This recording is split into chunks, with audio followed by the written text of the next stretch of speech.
नमस्कार, मैं हूँ स्वतंत्र जैन। जैसा कि आप जानते हैं कि इनकम टैक्स को फाइल करने की अंतिम दिनांक 10 दिन बढ़ा दी गई है। अब 10 जनवरी तक अपना रिटर्न फाइल कर सकते हैं। इस बारे में तमाम तरह की प्रतिक्रियाएँ आ रही हैं। एक तरफ प्रतिक्रिया आ रही है कि 10 दिन काफ़ी काफ़ी नहीं है। दूसरी तरफ ये भी कहा जा रहा है कि जिस तरह का प्रेस रिलीज़ सरकार ने जारी किया है, वो अपने आप में काफ़ी जटिल है और इस बारे में कहा जा रहा है कि कि अगर कर को सरल करने का यही तरीका है, तो प्रेस रिलीज़ इतनी जटिल क्यों है? उसकी जो जिस तरीके से प्रेस रिलीज़ जारी की गई, उस पे भी सवाल उठाए जा रहे हैं। दूसरी तरफ ये भी कहा जा रहा है कि बार-बार सरकार इस तरह से दिनांक बढ़ा रही है, तो क्या ये दिनांक बढ़ाए जाने चाहिए, नहीं बढ़ाए जाना चाहिए? इस बारे में बात करने के लिए हमारे साथ जुड़ रहे हैं वरिष्ठ कर सलाहकार विजय अग्रवाल जी। विजय जी, ये जो दिनांक बढ़ाई गई है, इसके बारे में आपको लगता है कि ये इसकी ज़रूरत थी क्या? सर अभी हम लोग अपने पिछले सरकमस्टेंस से देखें तो इसकी बहुत जरूरत थी, क्योंकि आप देख रहे हो अभी जैसे राजस्थान की बात करूं तो शाम को 8 बजे कर्फ्यू लगा हुआ है। काफी एरिया में लॉकडाउन, अभी मैं सिर्फ राजस्थान की बात कर रहा हूँ, अदरवाइज बहुत सारे स्टेटों में अलग अलग कर्फ्यू है। जो फ्रीली मूवमेंट है वो मूवमेंट नहीं हो पा रहा। कई जगह धारा 144 लगी हुई है, कई प्रोग्राम्स नहीं कर सकते। तो ये बहुत सारी प्रॉब्लम्स है। और कोरोना का आपने देखा, अभी नवंबर में पीक पे था कोरोना, दिवाली के बाद। तो उसकी वजह से बिजनेसमैन अपने रिकॉर्ड्स वगैरह रेडी नहीं कर पा रहा था। हमारे पास भी वो काफी लेट लेके आ रहा था, डाटा भी रेडी नहीं था उनका। तो इस चक्कर में वो सारी चीजें पेंडिंग हो रही थी, तो इसलिए बहुत रिक्वायर्ड थे कि ये डेट बढ़े। ओके, तो 10 दिन बढ़ाई गई है, आप संतुष्ट हैं 10 दिन से? तो 10 दिन काफी कम है, क्योंकि अभी भी सर्वर, जैसे पिछले 5 दिनों की बात करूं तो सर्वर पे, इनकम टैक्स सर्वर पे इतना लोड है कि सर्वर ही नहीं प्रॉपर चल पा रहा। एक रिटर्न फाइल करने में जहां 5 मिनट लगते थे, वहां एक एक घंटा लग रहा है, जो क्योंकि उसकी सर्वर की स्पीड नहीं आ रही। बार बार सर्वर हैंग हो रहा है, बाहर आ जा रहा है, लॉग आउट कर देता है अपने आप को। तो तो इसका अब मतलब है अगर कि ये 10 दिन अगले अगर सर्वर सही चलता है तो 10 दिन हुँ। सफिशिएंट है। अगर सर्वर नहीं चलता तो अगेन फिर यही प्रॉब्लम आएगी जो आज और कल प्रॉब्लम आ रही थी। अच्छा, लेकिन इनकम टैक्स का जो सरकार डाटा जारी कर रही है, उसके अनुसार देखें तो मेरे ख्याल से 4 करोड़ काफ़ी रिटर्न दाखिल कर गए। कितने कितने कितने रिटर्न दाखिल हुए हैं अभी? सर रिटर्न तो काफी डाटा हुई। इनकम टैक्स के ट्विटर हैंडल पे डाटा अवेलेबल है, हर 2 घंटे बाद वो अपडेट कर रहे हैं, दे रहे हैं डाटा। बट प्रॉब्लम ये है सर, जो काम हम लोगों को सपोज करो 10 मिनट में कोई काम खत्म हो रहा है, अगर मैं उसके लिए 1 घंटे 2 घंटे बार बार उन्हीं चीजों को करूँ तो इरिटेशन होती है, पजलनेस आती है। तो वो सर्वर लोड अच्छा, नहीं दे पाता। अदरवाइज जो आज इनकम टैक्स कह रहा है कि 1 लाख रिटर्न फाइल हो रही है, तो अदरवाइज वो 5 लाख रिटर्न फाइल हो जाती है एक दिन में। दैट इज द जी, जी। प्रॉब्लम। ओके, कौन-कौन सी डेट बढ़ाई गई हैं? थोड़ा-सा हमें संक्षेप में बता दें। अभी जो मेनली जो टैक्स ऑडिट होता है हमारे यहाँ एक, तो टैक्स ऑडिट कराने की जो डेट है वो 15 जनवरी कर दी है। जो अभी 31 दिसंबर थी, उससे 15 जनवरी कर दी है। और जिनका टैक्स ऑडिट होना, उनकी आईटीआर फाइल करने की डेट 31 जनवरी से 15 फरवरी कर दी है। और इसके अलावा जो नॉर्मल आईटीआर वाले, जितने सैलरी क्लास हैं अदर देन ऑडिट वाले, उन सबकी आईटीआर की डेट 10 जनवरी कर दी है। 10 जनवरी तक उनको फाइल करना पड़ेगा, अदरवाइज कल लास्ट डेट थी उनकी 31 दिसंबर को।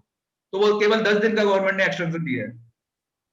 अच्छा, और जीएसटी में भी कुछ रियायतें दी गई हैं? क्योंकि जीएसटी की तारीख जीएसटी भी एनुअल रिटर्न की डेट बढ़ा दी है, वो गवर्नमेंट ओके। ने 1 महीने बढ़ा दी है, बिल्कुल।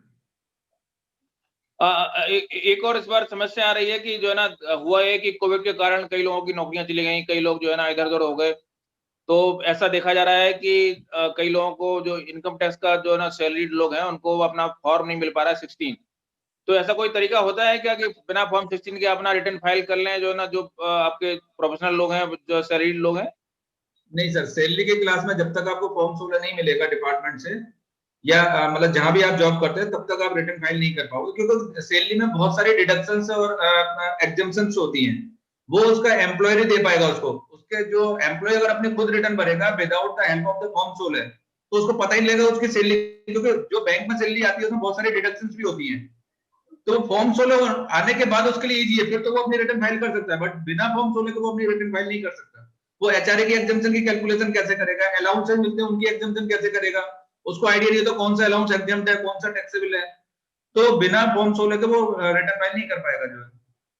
कोई कोई तो तरीका होगा कि किसी को भरना हो मान लीजिए, तो कोई तरीका है क्या? नहीं सर, कोई तरीका नहीं है। तरीका सिर्फ ये, आप फिर आप अंदाजे से भरो, दैट मैं इसके लिए एडवाइस नहीं करूंगा। ओके, जी। और जो तारीख बढ़ाई गई है, आपको क्या लगता है कि उसमें कुछ जो है ना कारोबारियों का दबाव था या कुछ राजनीतिक दबाव भी था या सरकार की अपनी कुछ जो है ना सर मजबूरियाँ थी? सर दबाव सभी साइड से था, टैक्स प्रोफेशनल की तरफ से दबाव था, राजनीतिक दबाव भी था, और बिजनेसमैन के जितने भी एसोसिएशंस हैं, फिक्की हुआ, चैम्बर ऑफ कॉमर्स इंडस्ट्री हुआ, कैट हुआ, सबकी तरफ से दबाव था। गवर्नमेंट की तरफ से सबने रिप्रेजेंटेशन दिए हुए अपने अपने डेट बढ़ाने के लिए। इवन अहमदाबाद से कुछ टैक्स प्रोफेशनल ने इसके लिए रिट भी लगाई है हाई कोर्ट में, क्योंकि डिपार्टमेंट की सबसे बड़ी प्रॉब्लम क्या है, अभी टैक्स ऑडिट की जो यूटिलिटी रिलीज की है, ये लास्ट मोमेंट तक चेंज करते आ रहे होते हैं। अभी मतलब अक्टूबर में भी इन्होंने चेंज किया, नवंबर में भी ये चेंज किए।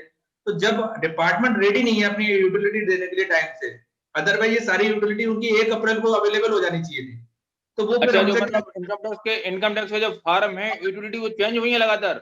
बिल्कुल चेंज होती जा रही है लगातार, और उसमें चेंज की वजह से टैक्स प्रोफेशनल को दिक्कत आती है। हमारा ये कहना है, मैं आपको चैनल के माध्यम से कहना चाहूंगा कि अगर गवर्नमेंट, हम बिल्कुल भी डेट बढ़ाने की बात नहीं करेंगे, अगर ये हमारे को 1 जनवरी को 1 अप्रैल को हमारे को सारे फॉर्म्स की यूटिलिटी रेडी अवेलेबल करा दें।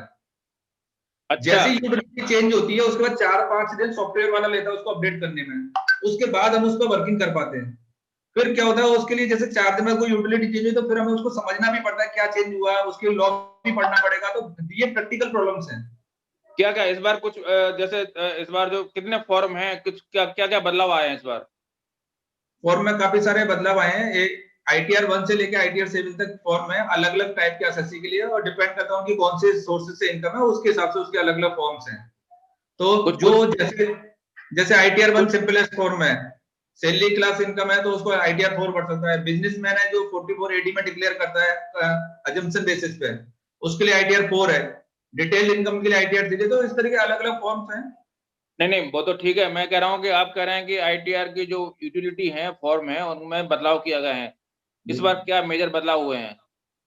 इनके टेक्निकल बदलाव होते हैं। जैसे पिछले बजट में जो चेंजेज आए, तो वो बदलाव इन्होंने अभी इस पीरियड, करंट पीरियड में 1 अप्रैल को नहीं करके दिए, बाद में अलग अलग टाइम पे दिए। अच्छा, तो आप कुछ बदलावों का नाम लेना चाहेंगे कि ये बदलाव इस बार फॉर्म में हुए हैं? इस पर ITR 1 में हुआ, ITR 2 में बदलाव हुआ, ITR 3 में इस तरह का बदलाव, कुछ कुछ उदाहरण देना चाहेंगे क्या? वो सब टेक्निकल मैटर्स हैं। आई थिंक यूजर्स के लिए वो बहुत ज्यादा भी यहाँ पे काम के नहीं रहेंगे, और वो सारे इनकम टैक्स के पोर्टल पे सारी डाटा मिल जाएगा आपको कि कब कब बदलाव किया है उन्होंने। जो तो अभी सामान्यतः मतलब जो सैलरीड वाला आदमी है, उसको ITR 1 भरना है, ITR 2 भरना है, क्या कहेंगे? ITR 4 1 भरना है? बनना है अगर उसकी सैलरी इनकम है और अदर सोर्सेज की इनकम है, केवल इंटरेस्ट की इनकम है। लेकिन अगर अच्छा, उसका कैपिटल गेन भी है तो ITR 2 फाइल करना है उसको। अच्छा। एक और जो बड़ी समस्या आती है सैलरीड लोगों को, कि उन्हें जो है ना कई सारे इन्वेस्टमेंट करने होते हैं, कई सारे जो है ना, तो वो कहाँ दिखाने होते हैं? क्योंकि इस बार मैं देख रहा था कि जैसे आपके बच्चों की फीस होती है, तो बच्चों की फीस का जो है ना उसमें जगह ही कोई दिखाई नहीं रहे हैं। वो हायर एजुकेशन तो दिखा रहे हैं, लेकिन बच्चों की फीस की, ट्यूशन फीस के कोई स्पेसिफिक कहाँ भरना है, वो स्पेस ही नहीं इसमें है। देखो क्या होता है, 80C सेक्शन होती है, 80C, तो ट्यूशन फीस हुआ, PPF हुआ, कंट्रीब्यूशन टू PF हुआ, रीपेमेंट ऑफ हाउसिंग लोन, ये सब की 80C में मिलती है इसकी छूट जो है। लेकिन उसमें उल्लेख, फॉर्म में उल्लेख होता था कि आप एजुकेशन फीस इसमें भर सकते हैं। इस बार उसमें दिख नहीं रहा लिखा हुआ फॉर्म में। आई थिंक होना चाहिए, ऐसा नहीं हो सकता।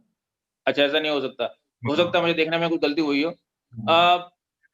मैं एक और जो है ना जनरली जो है ना, जैसे आप जानते हैं कि बजट आ रहा है, तो बजट आने के बाद सरकार का जो है ना अगले वर्ष की तैयारियां शुरू हो जाती हैं, लेकिन पिछले वर्ष का अभी रिटर्न पहुंचा नहीं है।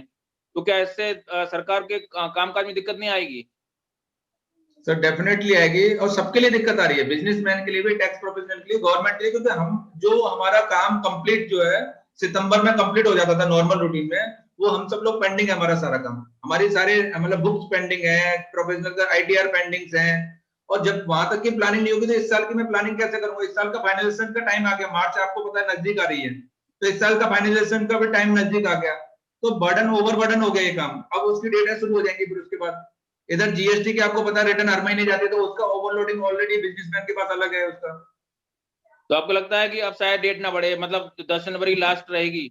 बिल्कुल, देखो गवर्नमेंट को और बिजनेसमैन के पॉइंट ऑफ सोचते हैं, मैं मानता हूं कि डेट सफिशिएंट नहीं है, बट अगर जितना इन डेटों को आगे बढ़ाएंगे तो उतनी आगे भी डेटें और आने वाली है, तो वो सारी आपस में बहुत ज्यादा अपाजाड हो जाएंगी, तो उनको मैनेज करना मुश्किल हो जाएगा। कहीं ना कहीं बिल्कुल, गवर्नमेंट के क्योंकि मुद्दे भी ये बात है कि ज्यादा डेट आगे बढ़ाने से सारी चीजें आगे लिंकर ऑन होंगी, तो इस वजह से गवर्नमेंट, बजट भी आने वाला है 1 फरवरी को, तो उस चक्कर में गवर्नमेंट नहीं चाहती कि वो बजट से ये डेटा वगैरह, कोई प्लानिंग वगैरह सारी क्लैश करेंगे। और बजाय जी जो है ना ये कहा जाता है कि आम आदमी भी अपना टैक्स खुद फाइल कर सकता है, सैलरीड क्लास 5 मिनट में। कई बार जो है ना हम देखते हैं, खबर देखते हैं कि 5 मिनट में फाइल करें, 10 मिनट में फाइल करें। तो क्या संभव है कि कोई आदमी 5 मिनट में, 10 मिनट में अपना टैक्स रिटर्न फाइल कर दे, सैलरीड क्लास? ऐसी कौन सी जरूरतें होती हैं, कौन से कागज होते हैं जो वो सामने रखे अपने और अपना टैक्स रिटर्न फाइल कर ले, खुद को करना हो उसे तो?